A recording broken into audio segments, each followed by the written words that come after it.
Hello everyone, कैसे हैं आप सभी। उम्मीद करता हूं सभी स्वस्थ होंगे, ठीक होंगे और आपकी पढ़ाई भी सुचारू रूप से चल रही होगी। प्यारे बच्चों, अभिव्यक्ति और माध्यम पुस्तक हमारी फिनिश हो चुकी है, जिसके अंतर्गत हम लोगों ने पहले आए हुए पेपर जिसमें पीवाईक्यू जितने भी थे अभिव्यक्ति और माध्यम के, वो सब के सब मैंने करवा दिया है। यानी कि लगभग यानी कि 10 से 15 साल के मध्य जितने पेपर हुए थे और अभिव्यक्ति और माध्यम जितने सवाल आए थे वो सब के सब मैंने हल करवा दिया है उस पुस्तक के साथ साथ में रोजाना। तो प्यारे बच्चों, आज जो चैप्टर है हमारा वो है आरो भाग 2 पुस्तक का, वो भी अंतिम चैप्टर है। इसका मतलब आरो भाग 2 आज फिनिश हो जाएगी और अभिव्यक्ति माध्यम फिनिश हो चुकी है। अब बची क्या हमारी तीसरी पुस्तक वितान भाग 2, उसमें मात्र 3 चैप्टर हैं। उन तीनों के हम लोग 3 दिन में फिनिश कर लेंगे। उसके बाद हम लोग आए हुए जो जितने पेपर हैं वो सभी हम लोग हल करेंगे। इन जितने भी साल के यानी 15 साल तक के पेपरों को हम लोग हल करेंगे रोजाना एक एक। तो आप उम्मीद करूंगा कि तीनों बुकों से अब आपके पास कोई भी सवाल आता है, यदि आप लोग फिर भी नहीं कर पाते हैं तो आप लोगों को रिवीजन करना होगा। कोई भी चैप्टर पढ़ना हो XYZ, आप लोग उस चैप्टर का नाम और बाई राजेंद्र सर जैसे यूट्यूब पर डालोगे, मैं आपके सामने उपस्थित हो जाऊंगा और उस चैप्टर को हम लोग अच्छे से फिनिश कर लेंगे। तो आज हमारे चैप्टर का नाम क्या है? श्रम विभाजन और जाति प्रथा और मेरी कल्पना का आदर्श समाज। तो प्यारे बच्चों ध्यान रखना, यह जो चैप्टर है, यह जो एक कहते हैं ना एक अध्यक्षता के रूप में, एक भाषण के रूप में एक तैयार किया गया था और यह लिखा किसके द्वारा गया था? बाबा साहब भीमराव अंबेडकर, बाबा साहब के नाम जिन्हें हम लोग जानते हैं। ठीक है, तो एक बार हम लोग थोड़ा सा पढ़ लेते हैं कि श्रम विभाजन, जाति प्रथा और मेरी कल्पना का आदर्श समाज, क्योंकि यह एक ऐसा चैप्टर है, ना तो कोई कहानी है, ना कोई नाटक है, ना कोई उपन्यास है। जब तक हम इसे कंप्लीट नहीं पढ़ेंगे तब तक यह समझ में हमें नहीं आने वाला। तो पूरा हम लोग जो का त्यों जो आपके चैप्टर दिया हुआ है पुस्तक में, उसे हम लोग कंप्लीट पढ़ते हैं। तो उम्मीद करता हूं आप लोग शुरू से लेकर लास्ट तक बने रहेंगे। उसके बाद हम लोग इन दोनों जो पार्ट है हमारे एक भाषण के रूप में जो तैयार किया गया था, उसे से संबंधित जितने भी MCQs हैं, जितने भी सब्जेक्टिव क्वेश्चंस हैं, वो सभी हम लोग क्या करेंगे? हल करेंगे। तो एक बार सभी आ जाइए। आप लोगों को पता ही, आप सभी का स्वागत करने के लिए रोजाना आपके होस्ट, आपके दोस्त राजेंद्र सर हाजिर होते हैं। जल्दी से मुझे कमेंट करके बताइए, क्या मेरी आवाज़ स्पष्ट रूप से सुनाई दे रही है? आप लोगों को स्पष्ट रूप से दिखाई दे रहा है? तो जल्दी से एक बार कमेंट करके बताइए, उसके बाद हम लोग शुरुआत करते हैं। गुड इवनिंग बेटा, गुड इवनिंग, गुड इवनिंग। कैसे हो बेटा आप सभी? मस्त हो, स्वस्थ हो, ठीक हो? पढ़ाई अच्छी चल रही है आप लोगों की? आ जाइए जल्दी से। चलो, ओके बेटा, ओके ओके ओके।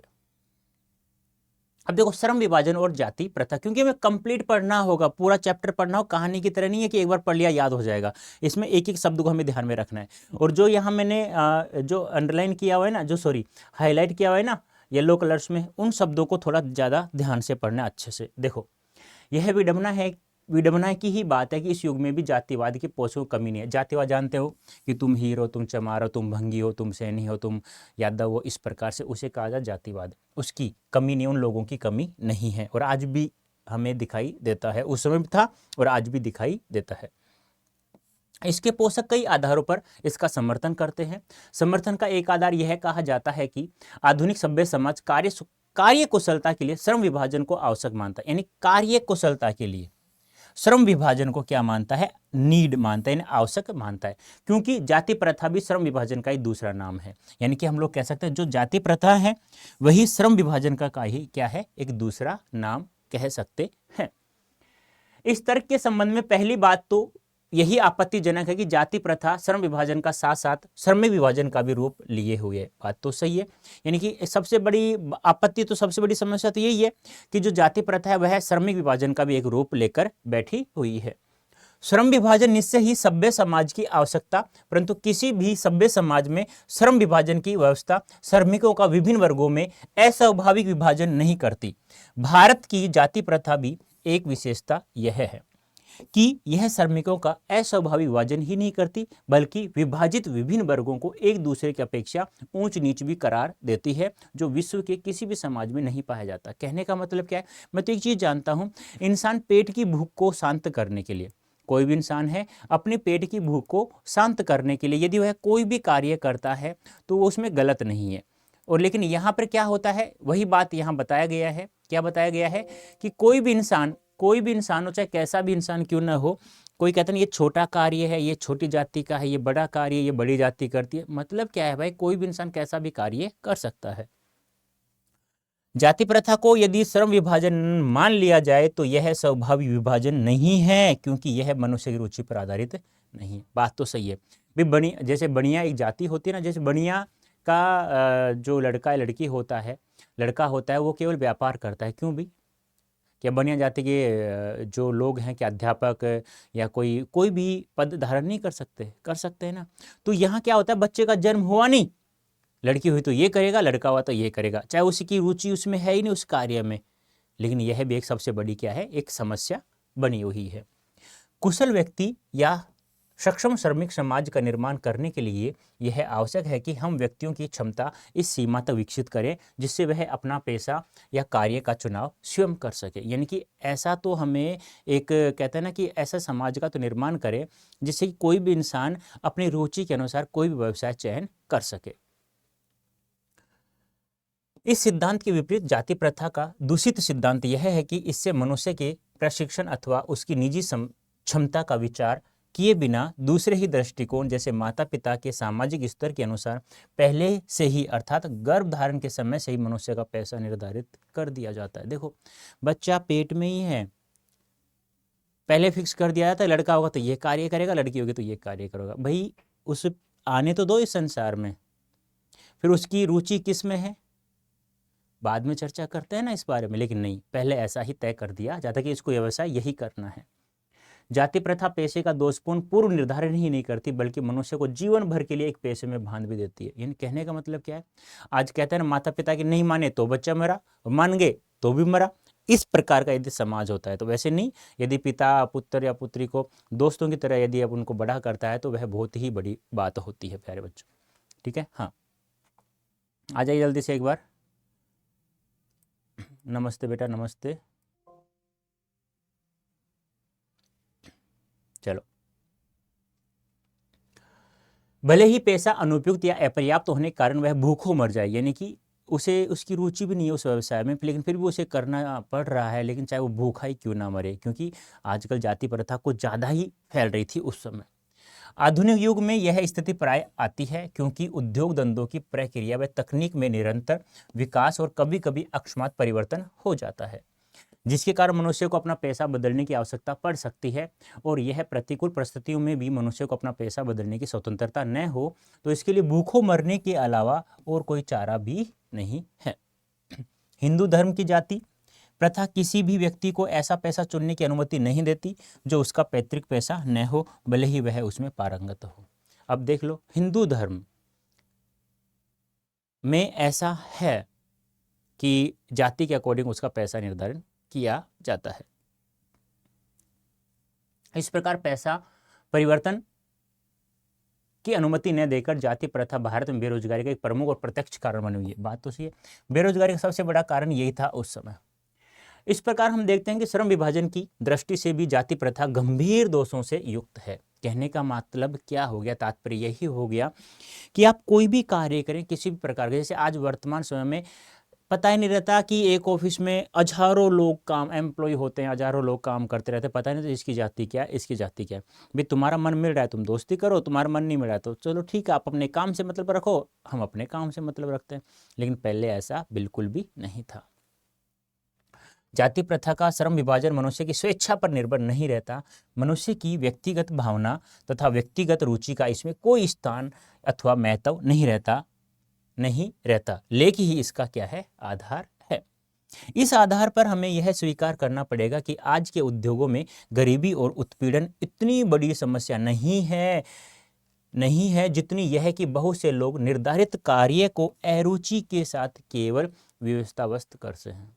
कहने का मतलब क्या हो गया, कहने का मतलब दोस्तों यह हो गया कि कोई व्यक्ति गरीब है, वह समस्या बड़ी नहीं है, लेकिन सबसे बड़ी समस्या क्या है, किसी व्यक्ति की रुचि नहीं है फिर भी उसे वही कार्य करना पड़ रहा है। ऐसी स्थिति स्वभावतः मनुष्य को दुर्भावना से ग्रस्त रहकर टालो काम करने और कम काम करने के लिए प्रेरित करती है। बात तो सही, उसे उसकी इच्छा ही नहीं होगी, उसे जो आता है वह कार्य न करके जो नहीं आता वह कार्य करे, तो एक टालो काम ही हो गया। ऐसी स्थिति में जहां काम करने वालों का न दिल लगता है न दिमाग, न कोई कार्य कुशलता कैसे प्राप्त कर सकता है? जिसमें न दिल लगे न दिमाग लगे, फिर उस कार्य में वो कैसे कुशलता प्राप्त करेगा? बोलो, प्राप्त कर सकता है क्या? यस या नो में आंसर दो फटाफट सभी स्टूडेंट्स। अतः यह निर्विवाद रूप से सिद्ध हो जाता है कि आर्थिक पहलू से भी जाति प्रथा हानिकारक प्रथा है। बात तो सही है, यानी कि आर्थिक पहलू से भी जाति प्रथा क्या है? हानिकारक प्रथा है, क्योंकि यह मनुष्य की स्वाभाविक प्रेरणा, रुचि व आत्मशक्ति को दबाकर उन्हें अस्वाभाविक नियमों में जकड़ कर निष्क्रिय बना देती है। ये हो गई हमारी जाति प्रथा और श्रम विभाजन। अब देखते हैं कि बाबा साहब भीमराव अम्बेडकर के अनुसार, उनके अनुसार एक आदर्श समाज कैसा होना चाहिए, कितने उसमें तत्व होने चाहिए? समता, भ्रातृता, कहते हैं ना भाईचारा, ये सब होना चाहिए। स्वतंत्रता, समता और भ्रातृता। जाति प्रथा के खेदजनक परिणामों की नीरस गाथा को सुनते सुनते आप में से कुछ लोग निश्चय ही ऊब गए होंगे। यानी कि मैं जो ये भाषण दे रहा हूँ, ये देखो एक भाषण था, लेकिन अध्यक्षता रूप में छपवाया गया था, ये बाद में पुस्तक के रूप में स्वतंत्र रूप से छपवाया गया था। तो अब भाषण के रूप में जब उन्होंने लिखा, तो उन्होंने लिखा था ये कि भाई आपने जाति प्रथा और श्रम विभाजन के बारे में सुन सुन करके आप लोग ऊब गए होंगे, यार क्या सुना रहे हैं। काफ़ी बार कुछ मूवी देखते हो ना आप लोग, तो आप कहते क्या मूवी यार, ऊब जाते हो आप लोग, दिमाग खराब हो जाता है। वही हाल यहाँ लेखक स्वयं कह रहे हैं। यह अस्वाभाविक भी नहीं है। अतः अब मैं समस्या के रचनात्मक पहलू को लेता हूँ, यानी जो समस्या है उसके रचनात्मक पहलू को लेता हूँ। मेरे द्वारा जाति प्रथा की आलोचना सुनकर आप लोग मुझसे यह प्रश्न पूछना चाहेंगे कि यदि मैं जातियों के विरुद्ध हूँ तो मेरी दृष्टि में आदर्श समाज क्या है? ठीक है, यदि ऐसा पूछोगे तो मेरा उत्तर होगा कि मेरा आदर्श समाज स्वतंत्रता, समता, भ्रातृता पर आधारित होगा। यानी कि सभी को स्वतंत्रता प्राप्त हो, कोई व्यक्ति कैसा भी कार्य कर सकता है, कहीं पर भी बैठ सकता है, कहीं पर भी उठ सकता है, कहीं पर भी पढ़ सकता है। सभी को समान रूप से कार्य करने का हक होना चाहिए। सभी में क्या होना चाहिए? भाईचारा होना चाहिए। तो इन शब्दों में किसी को शायद कोई दिक्कत भी नहीं होगी। क्या यह ठीक नहीं है? भ्रातृता अर्थात भाईचारे में किसी को क्या आपत्ति हो सकती है? किसी भी आदर्श समाज में इतनी गतिशीलता होनी चाहिए जिससे कोई भी वांछित परिवर्तन समाज के एक छोर से दूसरे तक संचारित हो सके। ऐसे समाज के बहुविधि हितों में सबका भाग होना चाहिए तथा सबको उनकी रक्षा के प्रति सजग रहना चाहिए। सामाजिक जीवन में अबाध संपर्क के अनेक साधन व अवसर उपलब्ध रहने चाहिए। तात्पर्य यह है कि दूध पानी के मिश्रण की तरह भाईचारे का यही वास्तविक रूप है। इसी का दूसरा नाम लोकतंत्र है। बात सही है। लोक यानी संसार, तंत्र यानी शासन, यानी लोगों द्वारा किया जाने वाला शासन। जैसे हमारे यहाँ, अपने यहाँ भारत देश में लोकतंत्र है, यानी कि देश की जनता ही तो प्रधानमंत्री, राष्ट्रपति, मुख्यमंत्री सब चुनती है। अब तुम कहते हो सर राष्ट्रपति को हम थोड़ी चुनते। अरे बेटा, तुमने जिस एमएलए को जिताया, जिस सांसद को आपने जिताया है, वही तो मिलकर के क्या प्रधानमंत्री, प्रधानमंत्री क्या राष्ट्रपति। तो कहने का मतलब क्या है? आप सभी का यहाँ पे क्या है? एक सहयोग बना रहता है। क्योंकि लोकतंत्र केवल शासन की एक पद्धति ही नहीं है। लोकतंत्र मूलतः सामूहिक जीवनचर्या की एक रीति तथा समाज के सम्मिलित अनुभवों के आदान प्रदान का नाम है। यानी कि एक रीति और एक समाज की सम्मिलित अनुभवों के आदान प्रदान का क्या एक नाम है। इसमें यह आवश्यक है कि अपने साथियों के प्रति श्रद्धा व सम्मान का भाव होना चाहिए। इसी प्रकार स्वतंत्रता पर भी क्या कोई आपत्ति हो सकती है? गमनागमन यानी गमन और आगमन की स्वाधीनता, जीवन तथा शारीरिक सुरक्षा की स्वाधीनता के अर्थों में शायद ही कोई स्वतंत्रता का विरोध करे। यानी कि भाईचारे से किसी को विरोध नहीं है, स्वतंत्रता का कोई विरोध नहीं कर सकता। इस प्रकार संपत्ति के अधिकार, जीविकोपार्जन के लिए आवश्यक औजार व सामग्री रखने का अधिकार, जिससे शरीर को स्वस्थ रखा जा सके, के अर्थ में भी स्वतंत्रता पर कोई आपत्ति नहीं हो सकती।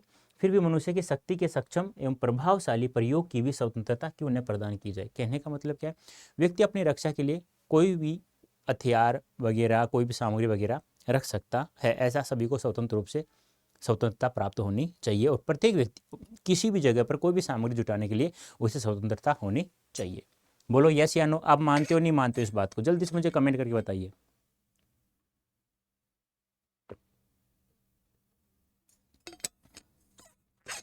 मानते हो? चलिए, जाति प्रथा के पोषक जीवन, शारीरिक सुरक्षा तथा संपत्ति के अधिकार की स्वतंत्रता को तो स्वीकार कर लेंगे, परंतु मनुष्य के सक्षम एवं प्रभावशाली प्रयोग की स्वतंत्रता देने के लिए जल्दी तैयार नहीं होंगे, क्योंकि इस प्रकार की स्वतंत्रता का अर्थ होगा अपना व्यवसाय चुनने की स्वतंत्रता किसी को नहीं है, तो उसका अर्थ उसे दास्ता में जकड़ कर रखना होगा, यानी गुलामी जिसे कहते हैं। क्योंकि दास्ता केवल कानूनी अपराधीनता को ही नहीं कहा जा सकता, यानी जो गुलामी है वो कानूनी प्रावधानता ही नहीं है, ये भी है कि आप उसकी रुचि के अनुसार उसे स्वतंत्र व्यवसाय करने की रुचि, जिसमें उसकी रुचि जिस व्यवसाय में वो करने नहीं दे रहे हैं, तो उसे हम स्वतंत्रता नहीं कह सकते। दास्ता में वह स्थिति भी सम्मिलित है जिसमें कुछ व्यक्तियों को दूसरे लोगों के द्वारा निर्धारित व्यवहार एवं कर्तव्यों का पालन करने के लिए विवश होना पड़ता है। इन दूसरों का कार्य, दूसरों का कर्तव्य, यानी कि तुझे यही कार्य करना पड़ेगा, ये कौन सा भाई, ये कहाँ का नियम आ गया, ये तो सबसे बड़ी गुलामी होगी। यह स्थिति कानून पराधीनता न होने पर भी पाई जा सकती है। उदाहरण जाति प्रथा की तरह ऐसे वर्ग होना संभव है जहां कुछ लोगों की अपनी इच्छा के विरुद्ध पेशे अपनाने के लिए। कहने का मतलब क्या है, कोई भी कार्य हो, कैसा भी कार्य हो, व्यक्ति अपने रुचि के अनुसार यदि कार्य करता है तो वह एक स्वतंत्रता मानी जा सकती है। यदि दूसरे लोगों के द्वारा यदि कोई व्यवसाय तय किया जाता है निश्चित रूप से, तो वह एक गुलामी होगी, सबसे बड़ी दास्ता वही होगी। फिर कहते हैं कि हम अंग्रेजों के गुलाम नहीं है, हम तो स्वयं अपने आप ही एक गुलाम है। अब आइए समता पर विचार करते हैं, समानता पर। समता यानी समानता। क्या समता पर किसी की आपत्ति हो सकती है? देखो, इन्होंने कहा कि भाईचारे पर किसी को आपत्ति नहीं है, स्वतंत्रता पर किसी को आपत्ति नहीं है, अब समानता पर किसी को, यानी समान रूप से सभी को अधिकार मिलना चाहिए। फ्रांसीसी क्रांति के नारे में समता शब्द का विवाद का विषय रहा था, यानी फ्रांसीसी जो क्रांति हुई थी उसमें समता शब्द के लिए ही एक विवाद का विषय बना हुआ था।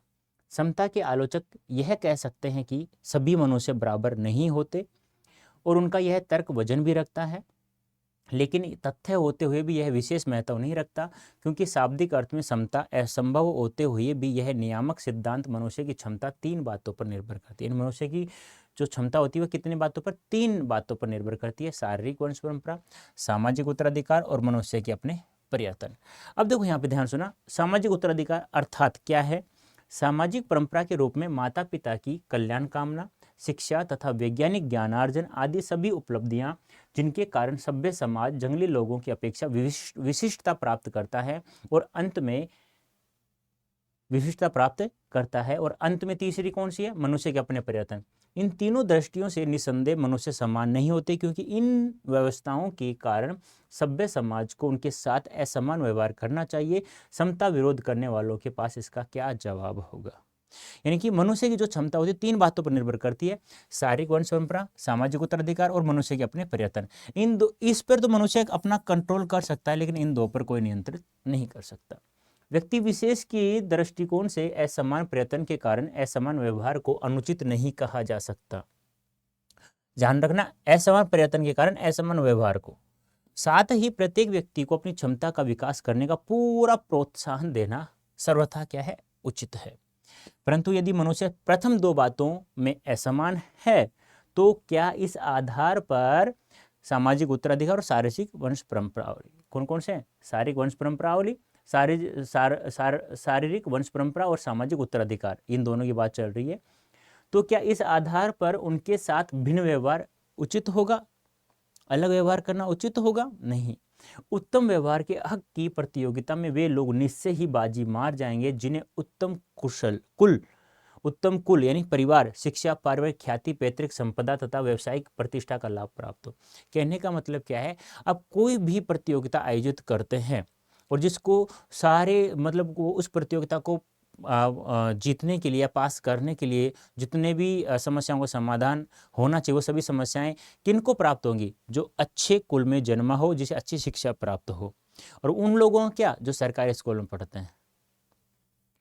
इस प्रकार पूर्ण सुविधा संपन्नों को ही उत्तम व्यवहार का हकदार माना जाना वास्तव में निष्पक्ष निर्णय नहीं कहा जा सकता, क्योंकि यह सुविधा संपन्नों के पक्ष में निर्णय देना होगा।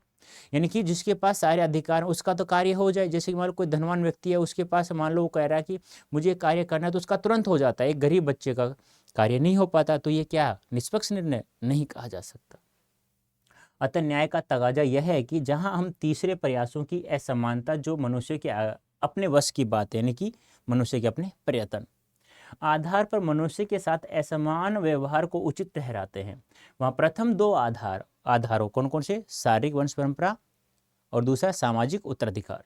जो मनुष्य के अपने वश की बात नहीं है पर उसके साथ असमान व्यवहार नितांत अनुचित है, और हमें ऐसे व्यक्तियों के साथ यथासंभव समान व्यवहार करना चाहिए। दूसरे शब्दों में, समाज की यदि अपने सदस्यों से अधिकतम उपयोगिता प्राप्त करनी है तो यह तो संभव है जब समाज के सदस्यों को आरंभ से ही समान अवसर व समान व्यवहार उपलब्ध कराया जाए। इसी को तो समानता कहा जाता है। समता का औचित्य यहीं पर समाप्त नहीं होता। वो क्या है, समता का उचित जो मैं समझा रहा हूँ औचित्य, वह समाप्त यहीं पर नहीं होता, इसका और भी आधार उपलब्ध है। एक राजनीतिक पुरुष का बहुत ही बड़ी जनसंख्या से पाला पड़ता है, वो सभी को समान रूप से आंकता है, तभी तो वो जीतता है। अपनी जनता से व्यवहार करते समय राजनीतिज्ञ, जो राजनीति को जानता है, राजनीतिज्ञ के पास न तो इतना समय होता है, न प्रत्येक के विषय में इतनी जानकारी ही होती है जिससे वह सबकी अलग अलग आवश्यकताओं तथा क्षमताओं के आधार पर वांछित व्यवहार अलग अलग कर सके। वैसे भी आवश्यकताओं और क्षमताओं के आधार पर भिन्न व्यवहार कितना भी आवश्यक तथा औचित्यपूर्ण क्यों न हो, मानवता के दृष्टिकोण से समाज दो वर्गों व श्रेणियों में नहीं बांटा जा सकता है। ऐसी स्थिति में राजनीतिज्ञ को अपने व्यवहार में एक व्यवहारीय सिद्धांत की आवश्यकता रहती है, और वह व्यवहारीय सिद्धांत यही होता है कि सब मनुष्यों के साथ समान व्यवहार किया जाए। तभी तो एक इंसान जो होता है राजनीतिज्ञ कहलाता है। यानी कि आप बताइए, हमारे जो प्रधानमंत्री श्री नरेंद्र मोदी जी हैं, क्या वो प्रत्येक व्यक्ति को जानते हैं? नहीं, लेकिन सभी के साथ वो समान रूप से व्यवहार करते हैं, तभी तो वो प्रधानमंत्री हैं।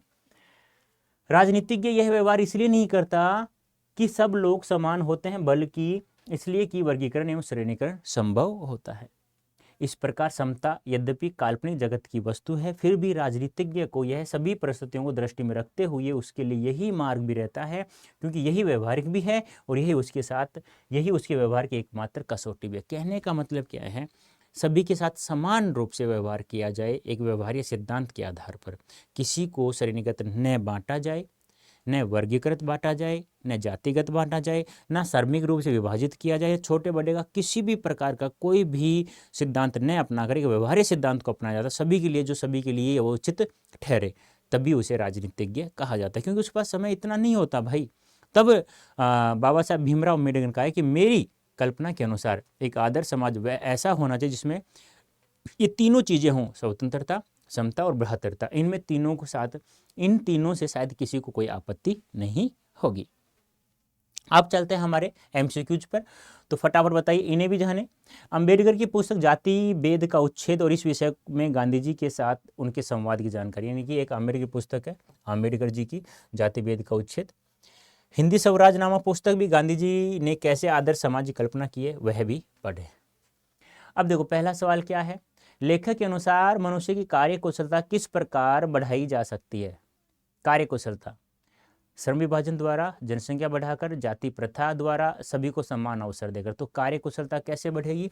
जब सभी को समान अवसर दिया जाएगा। ठीक है, नेक्स्ट। लेखक के अनुसार दासता का संबंध किससे नहीं है? दासता का साथ संबंध है गुलामी, यानी कि मतलब किससे नहीं है? कानून से नहीं है। वो ये भी ध्यान रखना कि कानून को ही गुलामी नहीं कह सकते कि कोई व्यक्ति कानून के अंदर जकड़ा हुआ है। सबसे बड़ी तो जाति प्रथा है, श्रम विभाजन का रूप लेकर बैठी हुई है। बच्चों या समाज के लोगों को दूसरे लोगों द्वारा निर्धारित व्यवहार और कर्तव्यों का पालन करने के लिए मजबूर करना क्या कहलाता है? तो मजबूर करेंगे तो उसे क्या कहेंगे? गुलामी कहेंगे, उसे दासता कहेंगे। बेटा ध्यान से समझना, मैंने दोनों चैप्टर अच्छे से पढ़ा दिया है, दोनों भाग। लेखक ने भारतीय समाज में बेरोजगारी और भुखमरी का क्या कारण बताया है? भुखमरी और बेरोजगारी का क्या बताया? जाति प्रथा है क्या कहीं? ये रहा। आर्थिक विकास के लिए जाति प्रथा का परिणाम कैसा है? आर्थिक विकास के लिए जाति प्रथा का परिणाम कैसा है? हानिकारक है, लाभकारी है, उपयोगी, अनुपयोगी? तो आर्थिक विकास जाति प्रथा करेंगे तो क्या हो जाएगा? हानिकारक ही होगा।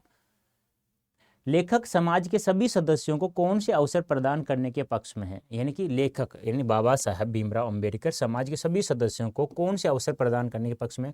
समान अवसर, लाभदायक अवसर, व्यवहारिक अवसर, अव्यवहारिक। तो क्या होता है? समान अवसर, यानी जिसे हम लोग कहते हैं समता या समानता। ठीक है बेटा जी, आ रहा है ना समझ में? ऐसे पूरा चैप्टर हम लोग प्रत्येक चैप्टर को पढ़ लेंगे ना, तो हम प्रत्येक सवाल को हल कर सकते हैं बेटा। लेखक ने दूध और पानी के मिश्रण से किसकी तुलना की है? भाईचारे से।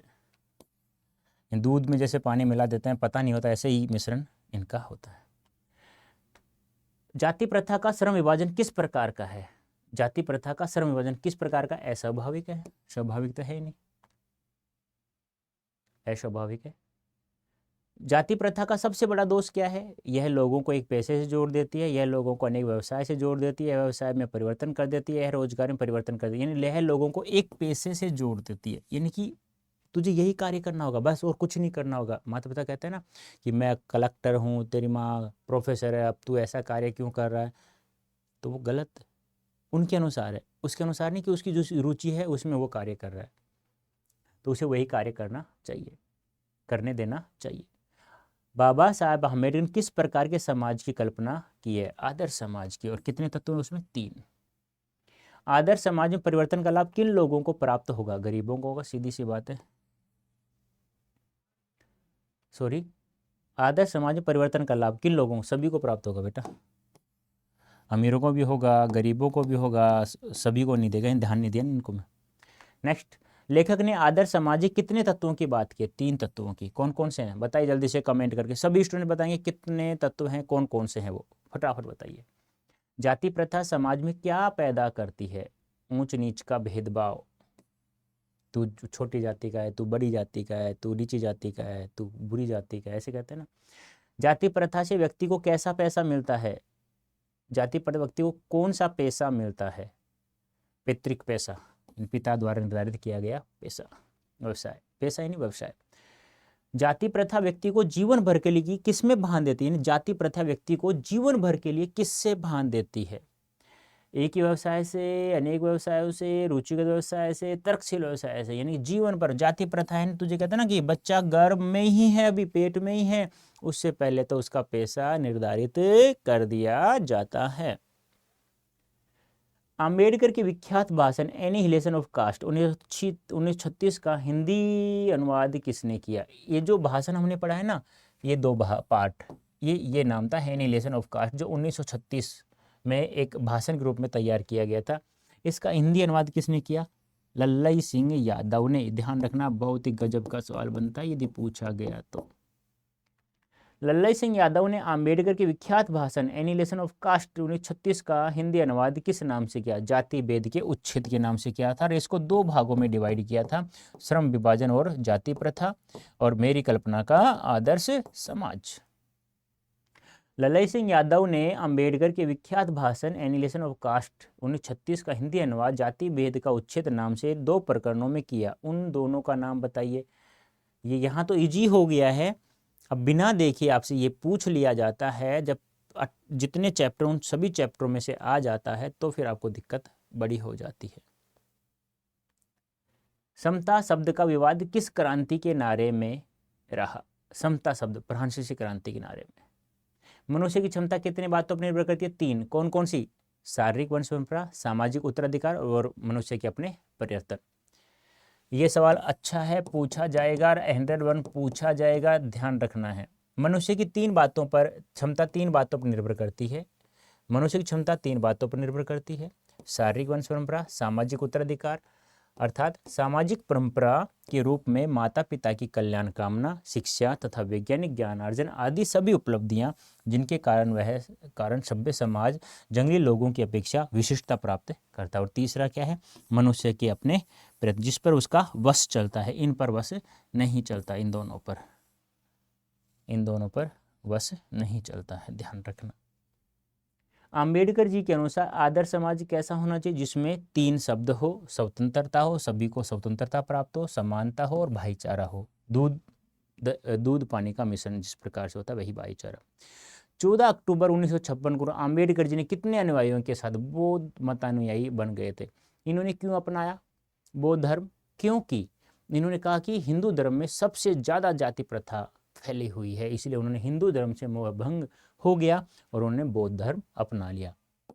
तो कितने अनुयायियों के साथ? 5 लाख अनुयायियों के साथ। ये छोटा सा चैप्टर था हमारा, 30 मिनट में लगभग फिनिश हो गया है। तो देखो बेटा, अब आप लोग ईमानदारी से जब पढ़ते हैं ना तो पूरा चैप्टर ऐसे चला जाता है। अब कोई भी सवाल आप में, ये पूरा चैप्टर पढ़ कर किसी भी सवाल में आप लोग अटके, ईमानदारी से बताओ कोई भी सवाल गलत किया? नहीं किया। अब जिसने गलत किया है उसने थोड़ा सा ध्यान देने की आवश्यकता है, ठीक है। अब देखो, ये तो क्लास 12 थी, ठीक है, ये तो क्लास क्या थी? 12th थी, ठीक है। चलो कोई बात नहीं, क्लास 12th है। अब आप लोग 12th के एग्जाम के बाद CUET का एग्जाम दोगे नहीं दोगे? जो दोगे ना, जो 16 मई से स्टार्ट है, दोगे ना। अब CUET की तैयारी करनी है, तो CUET की तैयारी करने के लिए मैं आप लोगों को बता देता हूँ, आप लोगों को एक डेल्टा बैच हम लोगों ने लॉन्च किया है, उस पेड बैच में आप लोग जुड़ जाइए। कैसे जुड़ेंगे? ऐसे गूगल ओपन करना, यहाँ टाइप करना अड्डा 24/7, ठीक है। अड्डा 24/7 India's largest vernacular learning platform पे चले जाना। उसके बाद यहाँ ऑल कोर्सेज दिख रहा होगा आप लोगों को, यहाँ सेलेक्ट करना। ये लो भी किया। UG and PG entrance exam दिख रहा है? दिख रहा है, ठीक है। अब यहाँ देखो CUET UG है, ये इंग्लिश मीडियम वाले बच्चों के लिए है। ये CUET UG हिंदी मीडियम वाले बच्चों के लिए। आप हिंदी मीडियम से हैं तो यहाँ सेलेक्ट करेंगे, और इंग्लिश मीडियम से हैं तो यहाँ सेलेक्ट करेंगे। अब यहाँ आप लोग अपना सब्जेक्ट चूज करें, मान लो साइंस है, कॉमर्स है, आर्ट्स है, महापैक लेना चाहते हैं। महापैक क्या होता है?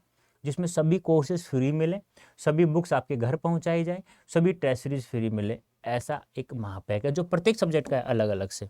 ऐसे सेलेक्ट करें ना, ऐसे वो कोर्स जो बताया था ना डेल्टा बैच, जैसे अपना सब्जेक्ट सेलेक्ट करोगे तो अपना बैच आ जाएगा। तो महापैक, मान लो PCM है, PCB है, कॉमर्स है, क्या है, मान लो कॉमर्स है, मान लो सब्जेक्ट आपका PCB है, मान लो सेलेक्ट कर लो, यहाँ से बाय नाउ करो। इसका थोड़ा 2000 रुपये ज़्यादा है प्रत्येक बैच से, क्योंकि इसमें प्रत्येक बैच क्या मिलता है? फ्री ऑफ कॉस्ट मिलता है, इसलिए 2000 रुपये कुछ ज़्यादा है, ठीक है। तो यहाँ कूपन कोड यूज करना है Y551, अप्लाई कर देना। अब देखो 7400 कुछ रुपए का पड़ रहा है जब आप लोगों ने इस कूपन कोड का प्रयोग किया, 17% का डिस्काउंट मिल गया। अब आप चाहते हो कि थोड़ा और डिस्काउंट हो जाए, तो इसी महापैक को आप हमारे अड्डा 24/7 ऐप प्ले स्टोर से डाउनलोड करो, और वहाँ पर भी इसी कूपन कोड का प्रयोग करो Y551 का, तो आपको ये 17 की जगह 18% ऑफ मिल जाएगा। अब आप कोई भी बैच परचेज करते हैं तो आपको वो 5K यानी 5000 रुपये का प्राप्त होता है, और 7K में आप लोगों को प्रत्येक बैच फ्री मिलता है। जैसे डेल्टा बैच आप लोग ले रहे हो तो 5000 रुपये में आपको मिलेगा, वो सफलता ले रहे हो तो 5000 मिलेगा। अब सभी बैच फ्री मिल जाएं, सभी टेस्ट सीरीज, इसके अलावा जैसे 5000 का बैच ले लिया आप लोगों ने तो आपको टेस्ट सीरीज अलग से परचेज करनी पड़ेगी, बुक अलग से परचेज करनी पड़ेगी। यहाँ सब प्रत्येक बुक आपके घर पहुँचाई जाती है, प्रत्येक बैच फ्री मिलता है, प्रत्येक टेस्ट सीरीज फ्री मिलता है, उसी के लिए इसका 2000 आपसे ज़्यादा लिया जा रहा है। तो कैसा लगा सेशन बताना एक बार मुझे कमेंट करके। ऐसे ही पढ़ना है प्रत्येक चैप्टर को। तो आज हमारी आरो भाग 2 पुस्तक भी फिनिश हो चुकी है। अव्यक्ति और माध्यम कल यस्टरडे फिनिश हो ही गई थी। अब प्यारे बच्चों, उम्मीद करता हूँ वितान भाग 2 को मैं भी जितने 3 चैप्टर हैं 3 दिन में उसे फिनिश कर लेंगे। उसके बाद हम लोग एक नई सीरीज़ के साथ में प्रत्येक चैप्टर को अच्छे से PYQ के साथ में हम लोग फिर से पढ़ना स्टार्ट करेंगे। तो प्यारे बच्चों, अभी के लिए इतना ही। धन्यवाद, थैंक यू सो मच। कैसा लगा सेशन कमेंट करके अवश्य बताना है। और जो CUET की तैयारी करना चाहता है वो Y551 कोड का यूज करके आप लोग हमारे साथ जुड़ सकते हैं। तो वहाँ आपका हार्दिक अभिनंदन, स्वागत है। तो प्यारे बच्चों, अभी के लिए इतना ही। धन्यवाद, थैंक यू सो मच।